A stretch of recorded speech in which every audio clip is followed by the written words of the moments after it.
بسم اللہ الرحمن الرحیم، الصلاۃ والسلام علی رسول اللہ صلی اللہ علیہ وآلہ وسلم۔ میں خالد لیو، دعوت فکر آخرت میں۔ آج بارش ہو رہی ہے اور میں ایک ہٹ کے نیچے، ایک چھتری کے نیچے بیٹھا ہوا ہوں بارش سے بچ کر۔ میں نے سوچا چلے بیٹھے بیٹھے آپ سے ایک بات اور ہو جائے اسی سے متعلق۔ آپ صلی اللہ علیہ وسلم کی حت الوسع یہ کوشش اور خواہش ہوا کرتی تھی کہ کوئی میرا امتی کفر کی حالت میں نہ مرے اور ہمیشہ ہمیشہ جہنم میں نہ چلا جائے۔ آپ تو بڑے شفیق اور بڑی کریمانہ ذات تھی آپ کی کہ کافر کے بارے میں بھی آپ یہی سوچا کرتے تھے کہ کوئی جہنم میں ہمیشہ کے لیے نہ چلا جائے۔ ایک خوبصورت نوجوان جنگجو لایا گیا۔ جب اس کو 3 دن کے بعد اس کا سر قلم کرنا تھا، کیونکہ وہ ابھی اسلام قبول نہیں کر رہا تھا، تو آپ صلی اللہ علیہ وسلم تشریف لائے۔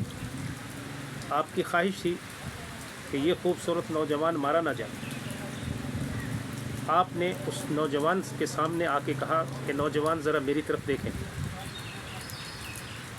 اگر وہ نوجوان آپ کی طرف دیکھتا تو لازمی آپ کی آنکھوں میں آنکھیں ڈالتا تو بڑا متاثر ہوتا اور اسلام قبول کر لیتا۔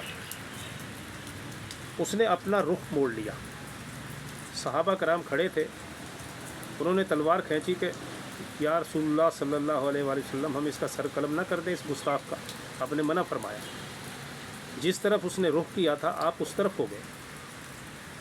پھر کہا کہ نوجوان ذرا میری طرف دیکھیے۔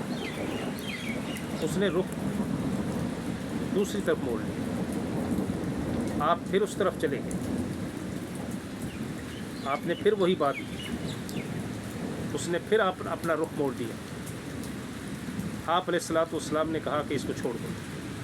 صحابہ بڑے حیران تھے کہ اتنے بڑے گستاخ کو چھوڑا جا رہا ہے۔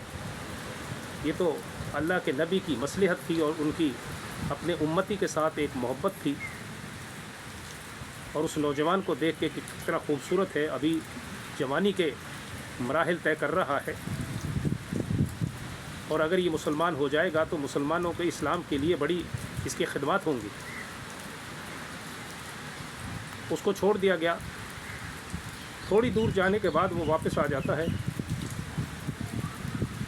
اور واپس آنے کے بعد پوچھا جاتا ہے کہ اب کیسے آئے ہو؟ انہوں نے کہا کہ قید سے چھوٹا تھا، اب غلامی میں آنا چاہتا ہوں، اللہ کے نبی صلی اللہ علیہ وسلم کی غلامی میں ان کے اخلاق سے اور مسلمانوں کے اخلاق سے اتنا متاثر ہوا کہ باوجود اس کے کہ میں نے گستاخی کی لیکن پھر بھی مجھے چھوڑ دیا گیا۔ تو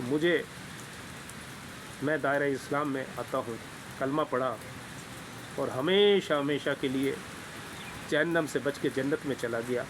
یہی خواہش نبی پاک صلی اللہ علیہ وسلم کی تھی جو پوری ہو گئی۔